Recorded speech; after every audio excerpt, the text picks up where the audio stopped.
Hi guys, welcome back to The Bell. This is a podcast that celebrates women in sports, entertainment, and the creative industry.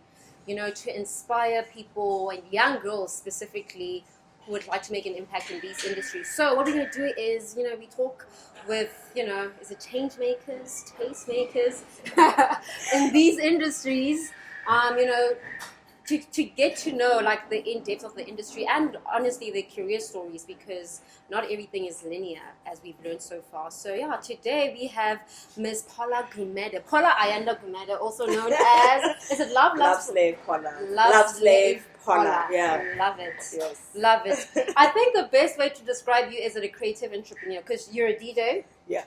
You're you're into digital marketing. 100%. And you're also an events curator. Yes. Or experience curator. Yeah. So I think to put it all together as a creative entrepreneur. 100%. So you identify with that. I definitely identify with that. And why is that? Why do you think it's? I've always known that I'd do something in the creative field. Mm-hmm. I've never really been an academic or like just from like a very early age, guys. Like I think I was struggling with math in like grade 4. Like I was going for math lessons. So I've always known that like traditional stuff, like science, math, all of those things were never really my thing. Okay. But usually when you're young, you never know what else is out there 100%. besides The that. traditional Besides being a doctor or lawyer or as we're told. So I think slowly but surely, when I left school, then I was up academy, studied journalism. Okay. Because I loved writing at that time. So then I did that. But it wasn't really what I wanted to really do. I'm like, okay, journalist, okay, I can write, but not really. Yeah. And then I decided to do like just a general BA, and then just maybe. Wait, did you leave journalism? Yes. Okay. I'm like, let me maybe just get into corporate comms and just see where that could take me. Yeah. So yeah, then I did that, and then after school, what did I do? And then I started working like part time at school. Okay. So I worked in exclusive books. There as part time, and then I got into retail. So you know, once you start working, you get used to the money. I'm not going back to school. Literally. So I started working there, and then I started working in retail. So I worked in like various fashion boutiques and all of those things. And then I worked at Zara as well for quite a bit. Oh shoot! Yeah. So you've been into retail. Literally. And then I think after Zara, I was just like, nah, I don't want this anymore. I mean, I love fashion. Yeah. But I was like, I don't want the long hours. I don't want the standing for 8 hours a day. Like I was just over it. So then I decided to like DJ. Oh, then I got into DJing. How can I skip that part?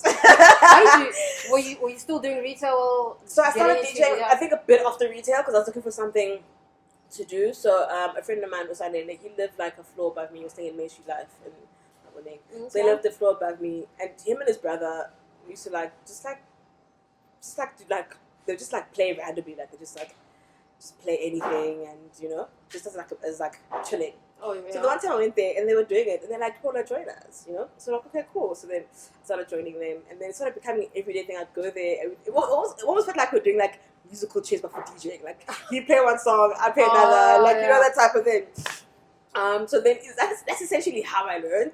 Yeah. But it wasn't really. I wasn't really trying to learn how to DJ. You're just doing it for fun. Yeah, literally. So then when that happened, I sort of had the skill of like mixing songs, and I also had a very, very big passion for music. Mm-hmm. So it seemed very authentic and natural. And then I forgot about it, and then I think suddenly started telling like friends of ours and also we got a DJ. I can't do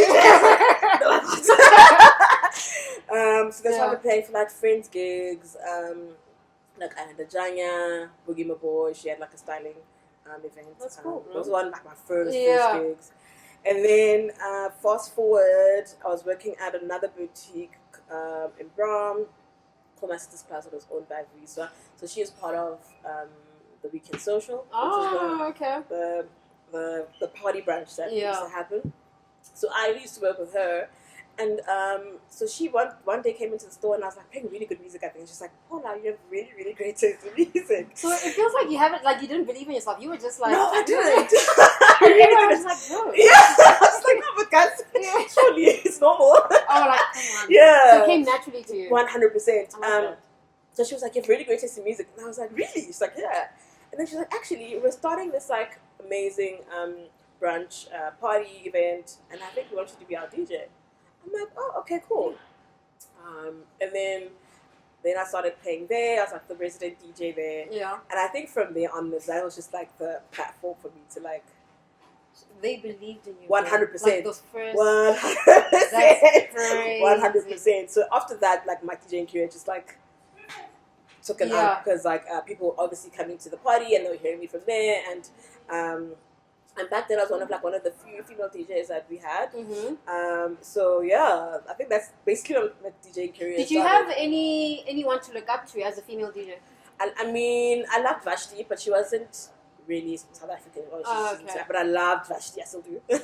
She was like one of my inspirations for like being a dope DJ and stylish and just cool girl. Yeah. You know what I mean?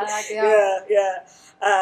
So I think it was definitely her who definitely, because I mean. Oh, so you basically studied her. I didn't really study, but like I think because when I think about like me being young and in high school, I wasn't really the type to like go outside and play or watch music. I mean, or like go out or watch movies with my family. I was always the type in my room. So what did you do for fun? I was on the internet. Just searching things. I was on the internet. I was on blogs. I was on Vashti's blog. I was on Kanye's blog. I was on Tumblr. You're a Tumblr girl. 100%. 100%. Okay, I like that. Yeah, I like that. Yeah. So I was definitely. I got all of my inspiration from the internet. I could definitely say this without a shadow of a doubt. Oh shoot! And then wait, are you still in corporate? Are you in corporate right now? No, I'm not. So are you doing that? So DJ full time, events curator full time, and content creator 100%. That's amazing. I know. And what made you decide to take that leap of faith? So at my last big corporate gig, I was at a big retailer in Cape Town. So they basically found me on LinkedIn and like, hey girl, come through. I was like, okay. And I was like, what would I have to lose? And I was like, actually, it's also one of the dream companies that I Wait, where are you from? Are you from KZN? I'm from KZN. Okay, yeah. But I was born in Joburg, pretty much. Raised in Joburg, you know. So they hit me up and they were like, hey girl, come through. I was like, okay. So then I moved there and I worked at Woolies for about 4 years. So I started there as like a social media manager for fashion, for the fashion brands. And then I ended up being like a digital marketing manager for the fashion, beauty, and home brands. All right. So that, I feel like that my time there really, really like groomed me to where I am right now because I was involved in a lot of like I got a lot of knowledge in terms of how brands work, firstly. Yeah. And into PR, and I think also what they wanted me to be there for is because Cape Town is very much like they're very much into themselves. Like they don't really know other cities, so I was sort of like a lens for them to know who's cool in Joburg, what's happening in Joburg. They don't come on. You know, so yeah. So I was like sort of like that insider voice of, you know, telling them, okay guys, this is what's happening. Yeah, this is who's cool. Yeah, you know. So I got there and I also sort of like changed that landscape into, you know, that type of thing. And then I also did a lot of like influencer marketing campaigns for them. Okay. And I worked a lot with the PR team and also did like a lot of content brand work. Like they'd also ask me like, who should we put in this campaign and all of those things. So that's basically, I think that's where I got most of my I guess content creator / digital marketing knowledge. And yeah, so then I left beginning of 2020. None of us knew what was going to happen. Came back to Germany. I also came back in 2020 thinking, oh man, I'm done. And then COVID happened. I was just like, what? So literally, I come back to Joburg. I'm like, okay, cool. Let's go. Let's go. 2020 vision. I got this. Right? See. I'm so good at seeing. And then it's like, okay, cool. But I think, do you have family here? I do. So my sister lives here, so I'll stay with her. Okay, which is fine. Yeah, I was also saying like, okay, like girl. rent. No, I was like, no, I'm like, and then I was like, okay, Hazel, I'm gonna come stay for like a couple of months, and I'll get a job. And don't worry, I'll be fine, girl. Girl, I'll be fine, Hazel. Yeah, the world said what? Anyways, so then I came back, and then I was working for Mama Gashaga for a little bit, for like 3 months. I was doing social media management and content for her. And then obviously COVID hit. Yeah. That was pretty much done. And even also skin salad. Even before COVID, I think it was a month or two. I got hit up by VML. Why not? Because they had Edgar's at the time. Okay. And they wanted to put me on as a digital content, I guess, person for Edgar specifically. Shit. Cool. So then I started there. It was too much also, and then obviously they were like, guys. So I think they even lost Edgar's account. So like That was crazy. Yeah. So pretty much I was just freelancing here and there. A friend of mine who's an art director, we did a bit of content for Anila's breakfast show. So we did social media management and art direction and content for the show. So we did that for a bit as well. And then towards the end of the year, my best friend and my cousin, who both my best friends, we were like, actually, we wanna start something. So I read this and I was just like, so you guys decided to start an experience-led agency or company during COVID? 100%. 100%. I was like, so brave. wow. Yeah, I was like, wow. I feel like because we were spending so much time together and we were just like bored. We were bored of like what was happening pretty much in Joburg. Of course, yes, there's piano and it's leading and whatever, but like we also felt like we needed something that we could relate to. Yeah. You know? Almost like contemporary. I was about to say, like, you guys are very experience-led. 100%. And one day we were sitting in Lungi's apartment, we were like, guys, how about we start a branch event?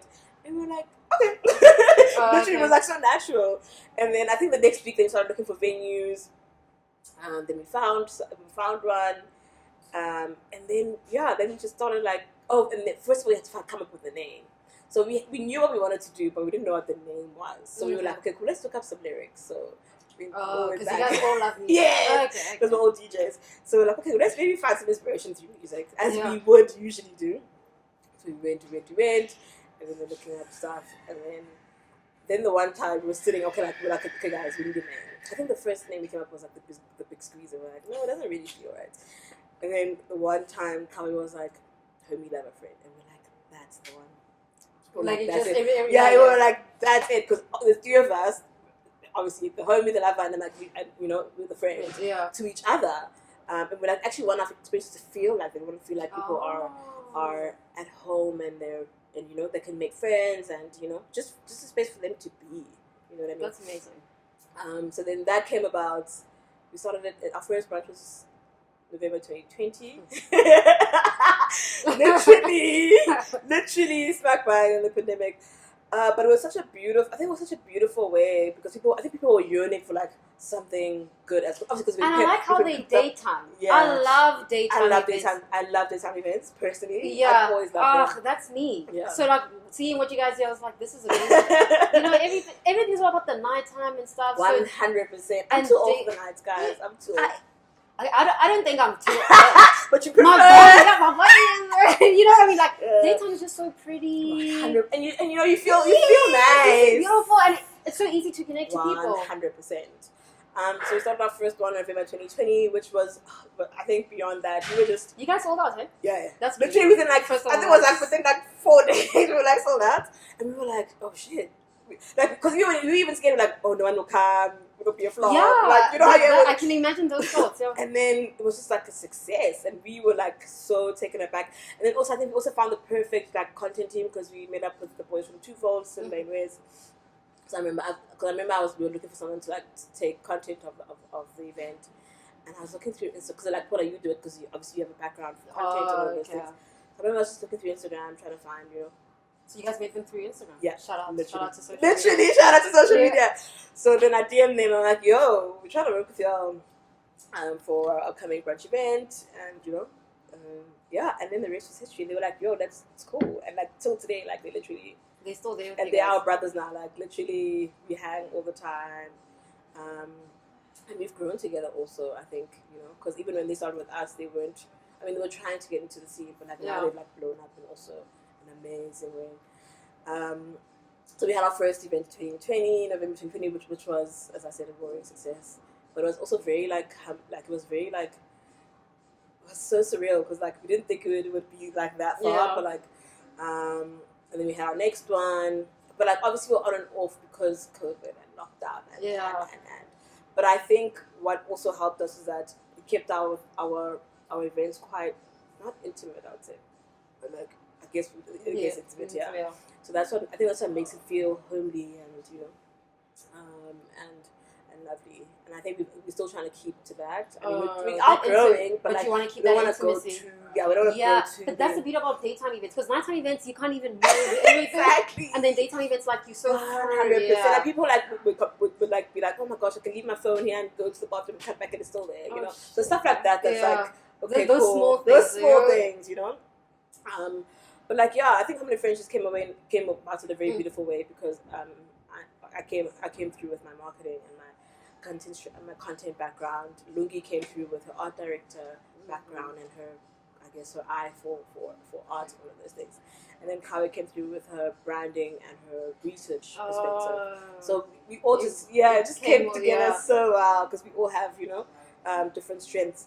And then I think it's just been so surreal, because there's times where we'd like, oh, actually, we'd like to do an event in Nairns, and it would happen. We'd like, dude, first of all, that's scary. Because that's far. How did you the confidence to be like, no, people are gonna drive there? I know. Like, no, I can make people drive there, and it's gonna be worth your money, your time, your petrol, everything. We just took the leap. We had an idea in our head, and we were like, and the perfect people go with it. Perfect. If not, fine. Hey. Oh yeah, you can always. Yeah, but we're gonna take the lead. I like that. I like how you guys take risks. Yeah, we had. If you feel like, hey, there's always time to. 100%. I like that. Yeah. So if you were to go back to your high school or even primary school, and you were to give a speech or talk during assembly, you know, encouraging people to make a career in the creative industry, what would you say? Because, you know, like you said, like, you know, you were only exposed to being a lawyer and accountant. 100%. So what would you say to your school, like, you know, to the students in your the school? students in my school? I definitely would say whatever's in your heart is meant to be there. Okay. Follow it. It's not there by mistake. It's there for a reason. Okay. So follow it and be authentic about it. Because I think for me, that's the biggest lesson I've learned, is that I was always really shy and timid and very unafraid to take up space. But I think me then growing that confidence to take up space is what led to my beautiful blossoming. Okay. And I've always and I think back, I'm just like, actually, me landing in music and me landing in this isn't by mistake, because as I said, I've always had a passion for music. Yeah.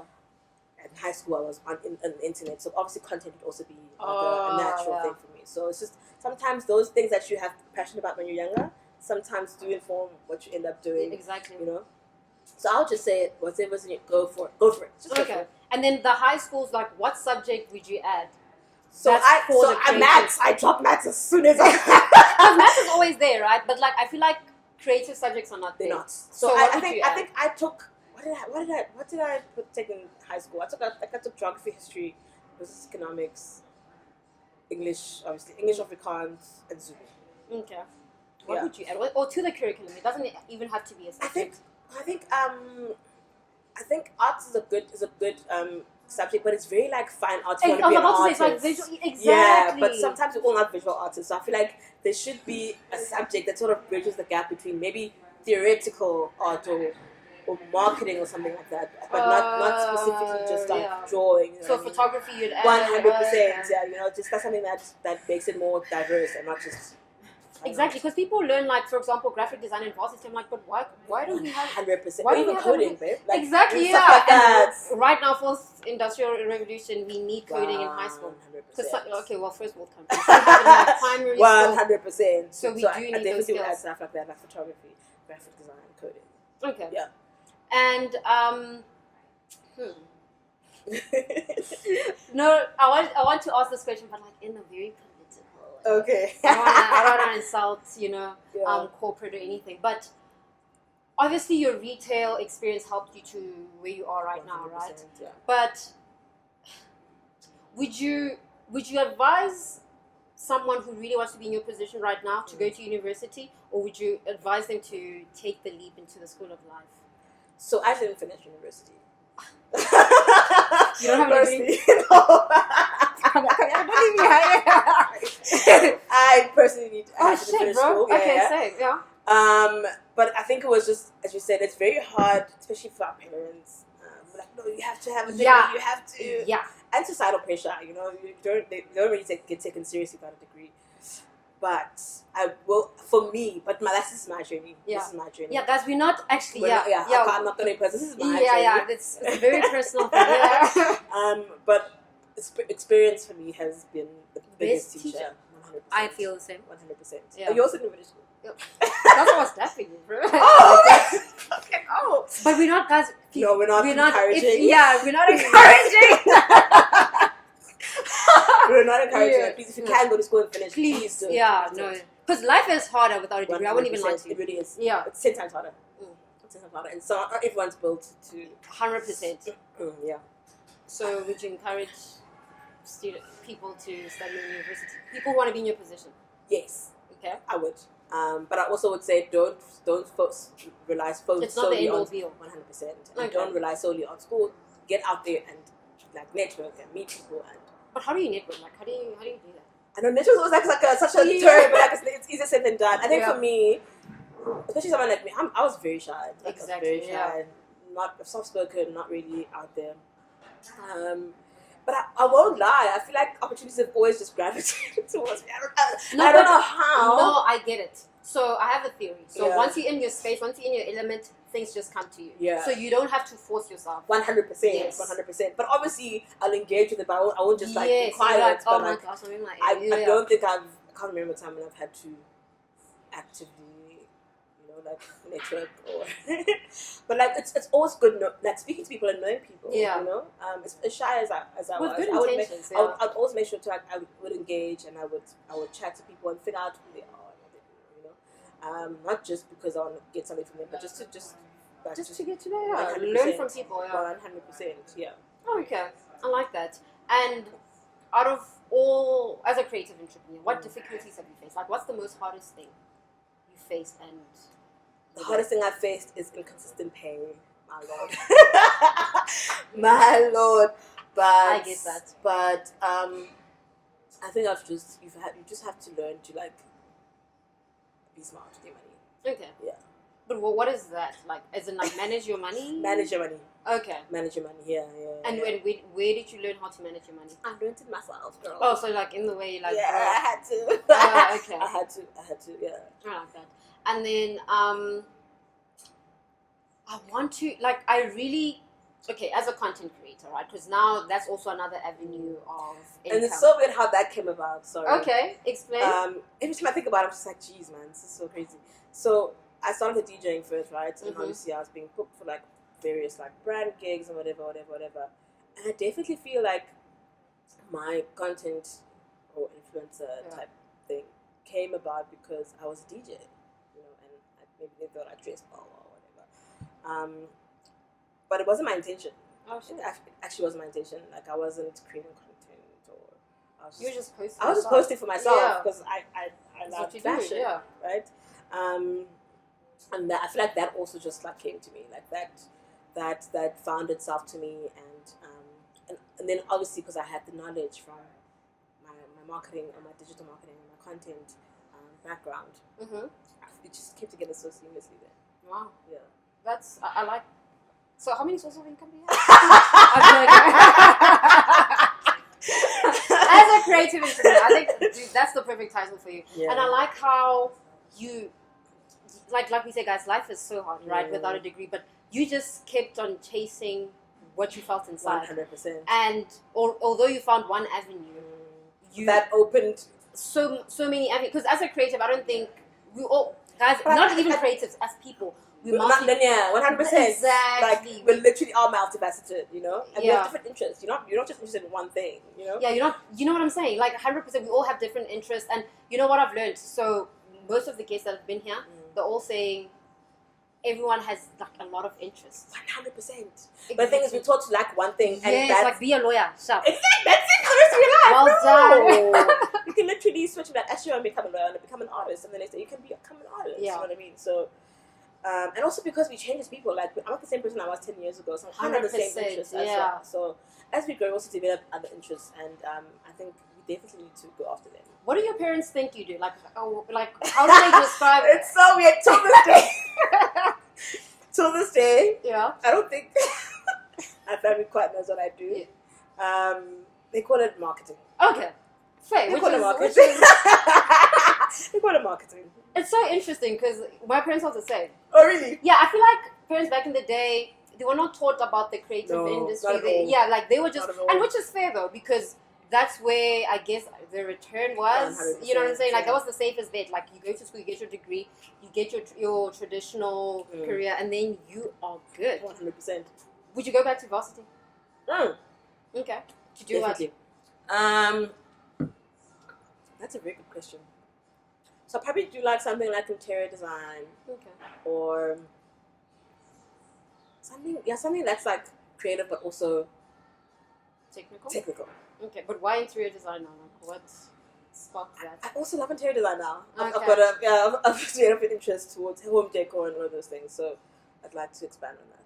Where do you see the entertainment industry in the next 5 years? Locally. Yes, locally. Sure.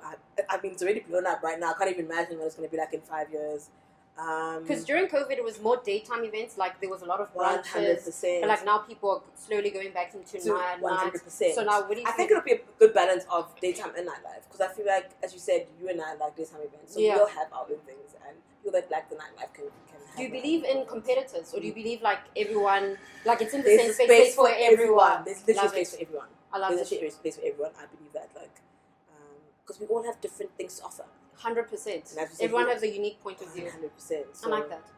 And what has being an entrepreneur? What has that taught you about yourself? It's so weird because when you keep on saying this word entrepreneur, I've never ever thought of becoming an entrepreneur in my life. Like I was very. okay, fair. I was like, no, I'd scary. do like a 9 to 5 for the rest of my life. But it was a very scary thought. I was just like, oh my god. Have you ever called yourself I'm an entrepreneur? No. Have you?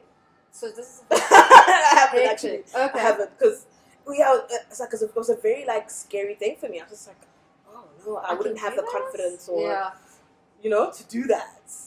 But now that I am, it's like I was like, but it doesn't feel like it. So like, how do you introduce yourself to people? Like, hi, I'm Phola.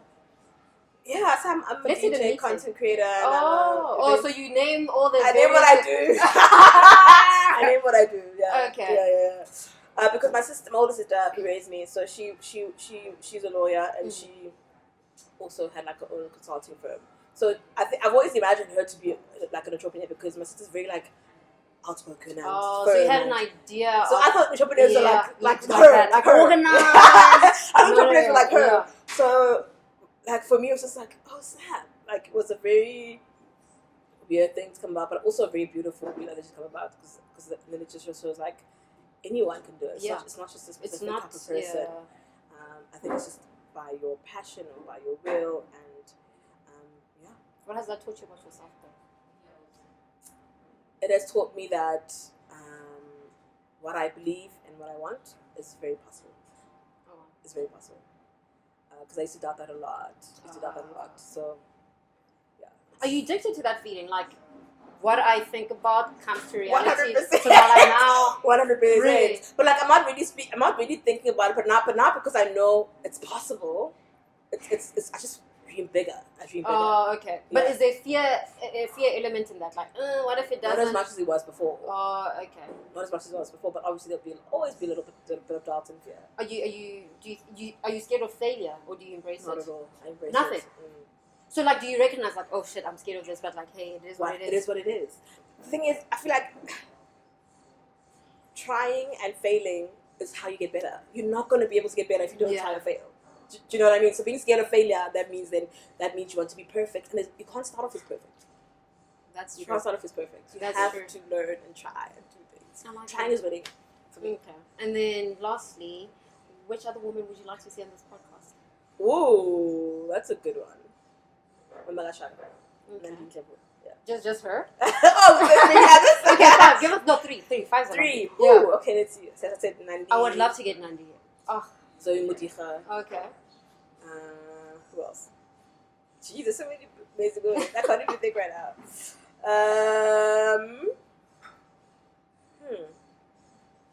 Now I've gone blank, but yeah. Okay. Definitely Nandi and Zoe. I like that. Okay, and then any last words you'd like to share? Okay, where can people catch you?